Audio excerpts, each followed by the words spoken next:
Fab Five. That's a great one. Splash Brothers is another great one for groups. Team nicknames. Why don't we have a nickname? Jamma. That was the best ever. But why don't Gianna? Absolutely. We should get a nickname for us, the three of us. Chris and the guys. Bruise Crew. The Brew Crew. The Brew Crew. Yeah, I like that. Brew is legit hilarious. Chris and the guys. Chris and company. Brew is so funny, man. We're starting with Aaron Rodgers. Got his team to 4 wins up against the Bengals defense tonight that is giving up 30 points a game. Pittsburgh favored by almost 6. Okay, so get this. If they win tonight, Mike Tomlin and the Steelers will be 5-1. Under Tomlin, starting 5-1 or better. 2008, they were 12-4, won the Super Bowl. 2010, 12-4, lost the Super Bowl. 2020, 12-4, lost the wild card round. I thought this was very instructive.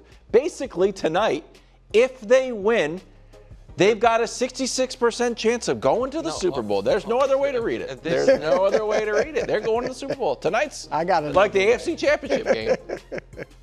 Do you have a question? Yeah, do you think they're going to the Super Bowl? No, I don't. And even with a win, I won't look at them as legit contenders.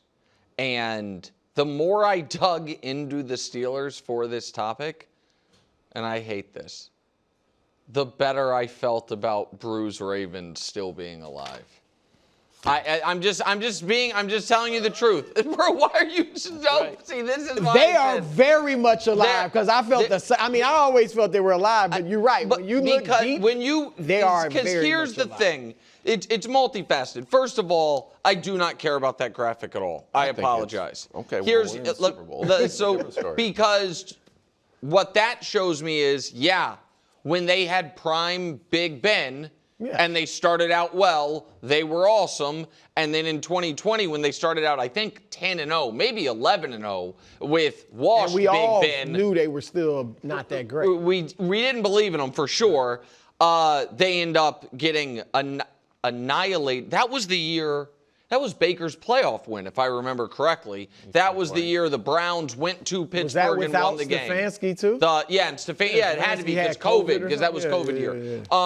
But the Steelers, it's a couple reasons. First one is this. If we put up the Steelers' ranks, they're making their money on defense purely with the splash plays. And I don't think that is super sustainable. I think that TJ Watt's going to get sacks and they're going to force some turnovers, but being that bad in yards and being that average in points per game despite being where they are in takeaway and sacks is concerning to me. On offense, it's the opposite. Now, that should be a little more sustainable because preventing what they're doing is taking care of the football, and after Rodgers got sacked a bunch the first 2 weeks, stopped getting sacked, so that might be slightly more sustainable. But the way Rodgers is making his money up to this point this year, Brew, is getting the ball out immediately, and I just think that's disruptible by good defenses. I think that if you are willing to risk getting beat over the top if he has time to hold on to the ball, you can disrupt the timing on this like we saw essentially different players, different versions, teams do to Miami. Yes. You know, which is we're just not going to let that instantaneous passing game beat us. And the Steelers don't have Tyreek Hill. They don't have Jalen Waddle. DK Metcalf's a really good player. And I think that this can be exploited. And so I just don't think they are as good as their record says they are. And I don't think it will be sustained over the course of the season. Yeah, I'm with you. And I'm sure you may have looked at this. Their schedule. Now, if they're 10-1 going through their schedule, then you'll start to believe. But look, after this one, and yesterday I said, this is like they need to win this game because it's getting rough after this. You've got Green Bay, Indianapolis, and the Chargers. But then look at the last column. Buffalo, you still got Baltimore twice. Buffalo, Detroit, they could end up losing a lot of games if they're really not that good. So they do need to stack these wins. But I think they're going to lose a lot of these games, and then we won't be thinking of them as a contender at all. The other thing, Nick, and this is a credit to Rodgers so far, they don't have a run game. They're averaging like 3 yards a carry, one of the worst run games. Even I like Jalen Warren, but they haven't been able to get their run game going. And you guys know how I feel about Rodgers in the postseason. Like, he is a legitimately all-time great quarterback, and I'm actually glad he's getting off to this start where he's playing well and they're winning games. But I've already said, since they won that Super Bowl, 14 years ago, this is how he's played in the conference championship games. 9 TDs, 8 interceptions. That's telling, because his claim to fame is he doesn't throw picks. But why in these huge games does he throw a lot of interceptions? But if they get to that spot, Brew, they'll be through. Huge, man. If they get to the conference championship game, it's an amazing accomplishment. If they absolutely. I think if they make the playoffs and maybe win a game, then Rodgers will be able to go out in a blaze of glory if he chooses to retire. But I just think that's the cap on that for them. But look, Kansas City's better. Buffalo's better. I think Baltimore's better. And they'll have their chance to prove it, obviously. But I don't think they're a legit contender in AFC. Classic 2 by me, I would say. What was that? That the Achilles is a 2-year injury. Now, did I believe in the Steelers? Not necessarily. Did I believe in Aaron Rodgers? No, but I had a small carve-out where I can lay claim to a classic 2, where, like, maybe Aaron Rodgers is actually back. He hasn't looked washed. I think washed was on the board. That's fair. This guy doesn't look like he belongs on an NFL field. No.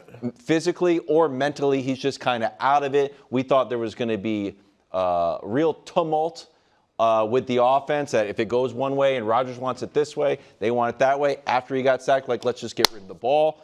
Unfortunately, or fortunately, he's got the lowest average intended air yard. So it's all just small It's just stuff. quick, immediate. Yeah. And DK has been great after the catch. But this is what it was from last year with the Jets to this year with the Steelers.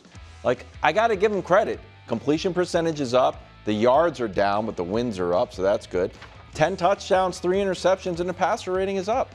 So, look, if he wins tonight, he'll equal last year's total. What is interesting to me about that is the touchdown interception ratio is not that different.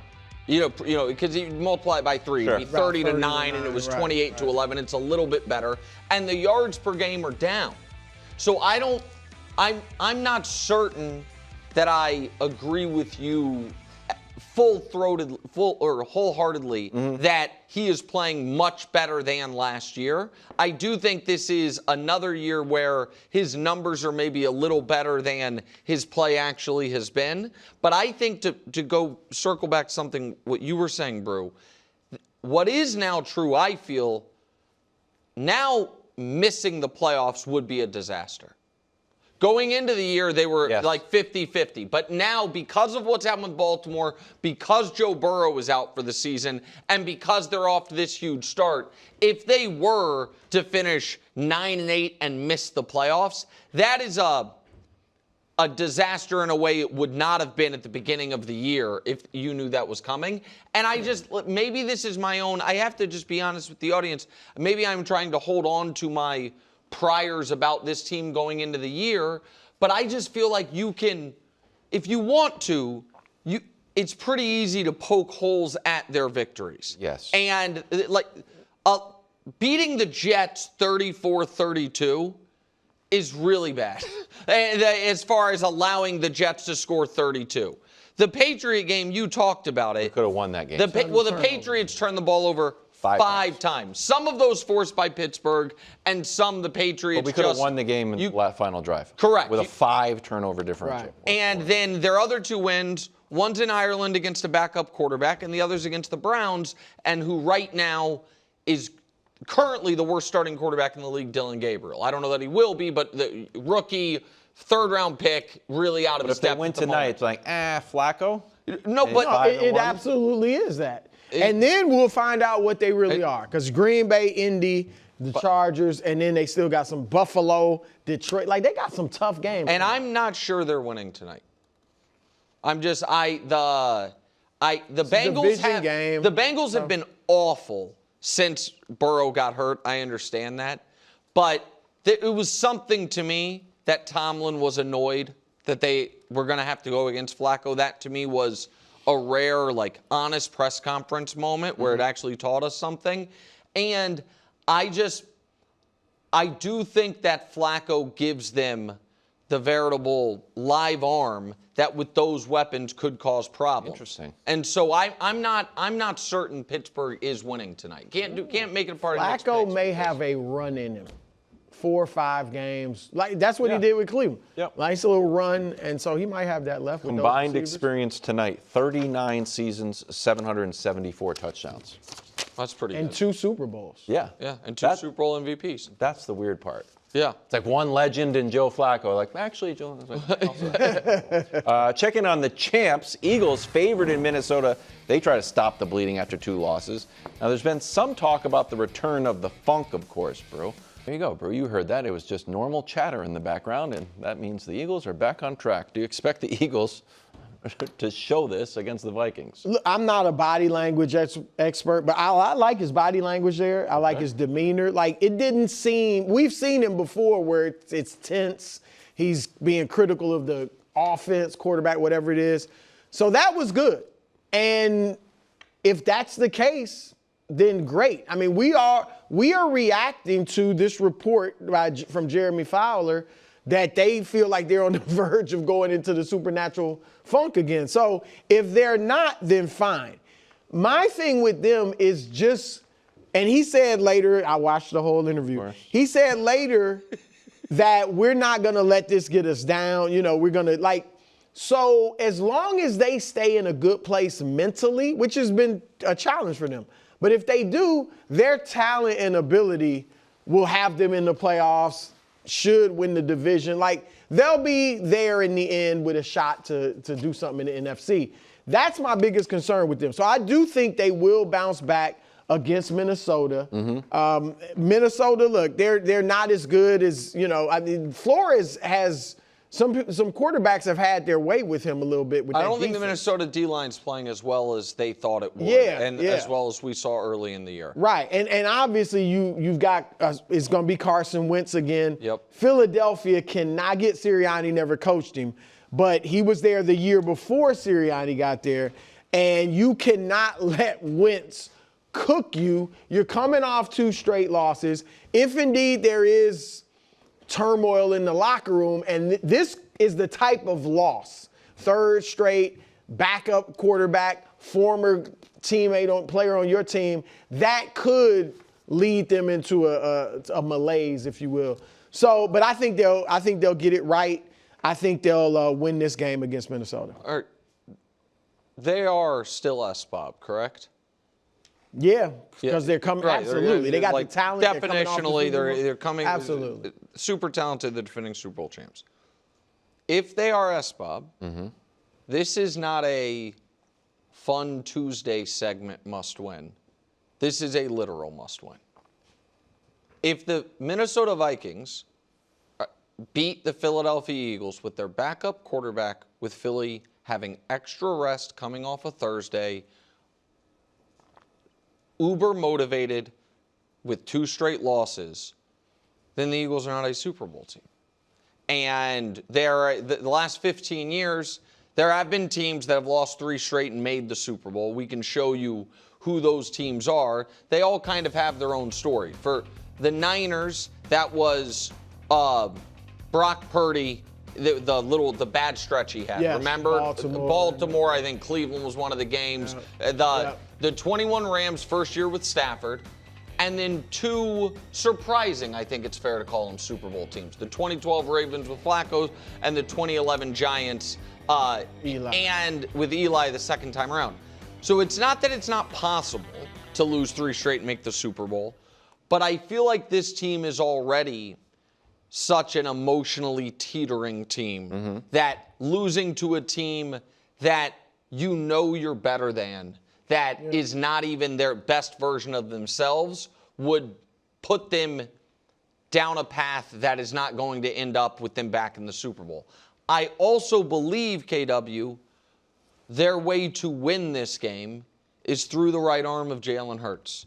I think if something is going to stop the emotional bleeding and the on-the-field bleeding for the Eagles, nothing will stop it quicker or better than a win that Jalen Hurts plays great in.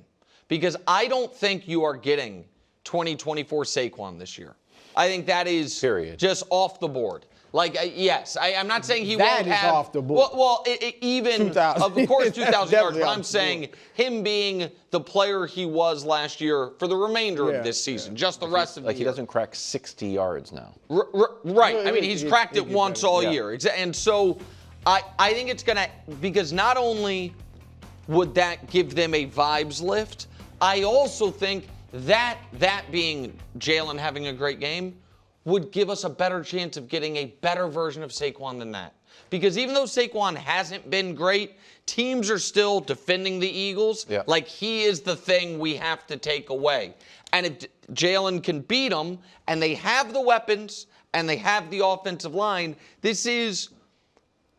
the onus is on him in this spot. And I am not saying he can't do it. Didn't they come out throwing last week, or their last loss? Well, last week was the last loss, the Giants game. Well, the Giants game was First weird. half, if I remember. Because Saquon had those 2 early big runs, and then... And he had a touchdown touchdown receiving. Yeah, I think Jalen threw for almost 300 last week. He threw for in the Broncos game, he threw a lot, and they lost. I'm saying he threw a lot, and they win. At this point, they just need to win. Oh, I agree with that. My point is, I think that's their path for this week. That he needs to throw the ball. That he needs that they need to have a dynamic. They have excellent receivers, a very good offensive line. I think their path in this game, and it's going to be a controlled climate environment for Jalen to go out and cook. Short week. There's the Flores' defense 6th in yards, 3rd in passing yards. They're only averaging 158, giving up 158. Right. Here's the issue. And they're off a bye. Yeah, the Eagles are off a bye. The Vikings are off a bye, aren't they? No, the Vikings just played. The Eagles played Thursday night. The Eagles have extra rest. The Vikings have a short week. Okay. The great quarterbacks in the league, I don't look at the passing defense of their opponents. I'm never like, ooh, Mahomes is going to have a tough time. Oh, Josh Allen's going to have a tough time. Oh, Drake May's going to have a tough time. I just think, you know what? The pressure is on the defense. The pressure is not on the quarterback. So I need to have that same philosophy towards Jalen Hurts. Yes. He needs to win the game. Yeah. He needs to win the game. He needs to stop the bleeding. He needs to be the leader. That's the point. It's going to drive me crazy. I'm the Jalen Hurts guy, but if they win 17-15 and he's got 112 yards and you're like, you know what? Winning's the only thing that matters. Unless Saquon cooks. If Saquon ran for 130. Sure. Yeah. If Saquon's Bijan Robinson, I'll take it. But so that we're saying the same thing. Yes, we're which is that it is actually disrespectful to Jalen Hurts. Correct. To not say, hey, we have the Super Bowl MVP and our receivers are healthy and our team is not in a spiral, but spiral adjacent. Yeah. You know, and we're playing a backup quarterback. Should be like, the weather's going to be fine because it's in a dome. I got it. I got it. I got it. You got more rest. I got you guys. That's what it should be. Great. Everybody's healthy pretty much. His weapons are healthy. Yeah. All right. Hurts 2-0 against the Vikings in his career, so that's good. Raiders in Kansas City Sunday at 1. Fresh video of Rashee Rice back at practice as he prepares for his debut. Chiefs are favored by 11.5. Mahomes versus the Raiders, 12-2. Total yards, 315, 35 touchdowns, 6 interceptions, pass rate. 6 turnovers. 6 turnovers. Because now we do. You made I do like. You made the adjustment. Total touchdowns, so that includes I think 1 rushing and 1 fumble. We do have a correction from the last. Is it a correction or an apology to me? You shouted me down. This is why it's brewing. No, they're off a short week. I'm just saying. I mean, the Vikings were on. The Vikings were on a bye. The Eagles played Thursday. Both teams should be super well rested going into this week. They traveled back. That's all traveled. Apology accepted. Nick, do you feel comfortable guaranteeing a double-digit Chiefs victory? Before I answer the question, can I revel in the moment for a second? It's the Raiders. And can I revel? No. If you're asking, the answer is no. Because you told me. You don't even know why I want to revel in it. Why does he want to revel? But all right, tell me why I can't. The Raiders are going to be because awesome you're like, Chiefs are back. That's basically it. I don't know. You're kind of right. We are just back to such familiar territory. It warms my heart. Yes. The internet is full of conspiracies, and the topic bars are, of course they'll win, but will it look good? And I just feel it's such a comfortable, warm place for me. You're playing one of the worst teams in the league, so we're trying to. Well, I don't know. I mean, they beat the Patriots. Week 1 did so I'm just telling you, they beat the Patriots. I mean, everybody knows. Game 4. So, and you showed, Mahomes against the Raiders, it really is stunning. And I know one of the wins came on Christmas, and one of the wins John Gruden had the team take. Can you stop with this? What? This is not. What do you mean? As the leader of the show, Brew, Chris and company, he doesn't. We like got to this. Stop with this. All games before tackle to turn the tide. It has to be fair. I mean, just like he did all of this before the tackle that turned the tide. So imagine what he's going to look like. First game against the Raiders post the tackle that turned the tide. So listen, I do actually expect a blowout. I am not going to be including the Chiefs minus 11.5 in Nick's picks, because if I know anything about Geno, he's going to go down fighting, and 17 can become 10 at the end, and that's a terrible way to lose a bet. But I think Kansas City, Patrick was not lying when he said Rashee Rice is going to get a full workload here. And I think that we saw it's unique because Rashee got hurt last year, so we didn't see him last year, and then he was suspended. But he did play in the preseason. And the only reason I'm mentioning that is I saw enough in the preseason to know he looked like pre-injury Rashee Rice. Yes, there will be some rust, but Patrick and Rashee, he's not really a traditional wide receiver one as far as a deep threat. Yeah. So much of it is intermediate that the timing, it's not like it is with Worthy so much where you really have to be on precise timing. So I would be stunned if the Chiefs are not up at least 10 at halftime. Oof. And now, how the fourth quarter plays out if the game's in hand is something different. But I think Kansas City is going to annihilate a better than people think Raiders team. Wow. Well, look, I know the Raiders have the amazing Ashton Genty, but I'm with Nick. Well, Nick told us Genty was going to light the league on fire. We are waiting for sort of his breakout moment. Week 3, he was unbelievable. Unbelievable? Yeah, I think he had like 160 yards. Oh, okay. Yeah, I mean, I think he had very good. But go ahead. Didn't make the show. It did make the show. When? It doesn't. KW. I'm just saying. I want a Bijan Robinson type. No, he didn't have a 240-yard game. Well, that's he had a 160-yard He has been better of late. He's gotten his average up to 4. Remember we did the whole thing about he went back to the Michael Myers stand? Yeah, but we just did a photo. Go ahead. I do think they're going to blow out. Look, Rashee, I just think we see the difference Xavier Worthy made. Just opening things up for Kelsey and all, and Juju all of a sudden was playing great, and Hollywood. And now Rashee, I think more so than these other guys, he'll catch it underneath and go somewhere and take it. And so it's a lot to deal with for the defense. Beyond that, the Raiders' 4 losses have all been by an average of 16 points a game. 3 of them were blowouts. All right. Yep. And the Chiefs' 3 wins, 2 of them against Baltimore and Detroit, have all been by double digits. So the Chiefs have been. Yeah, they haven't been close wins. No, they have 3 close losses and 3 blowout wins. But what they did last year. So yeah, I don't know if it'll be like a complete rout. It might be 30-17 or something like that. But I do expect a double digit. 30-17 is what they did to Detroit. Trap game on the board. Thanks for watching. Subscribe here to get more from the show and to check out clips from other shows on FS1.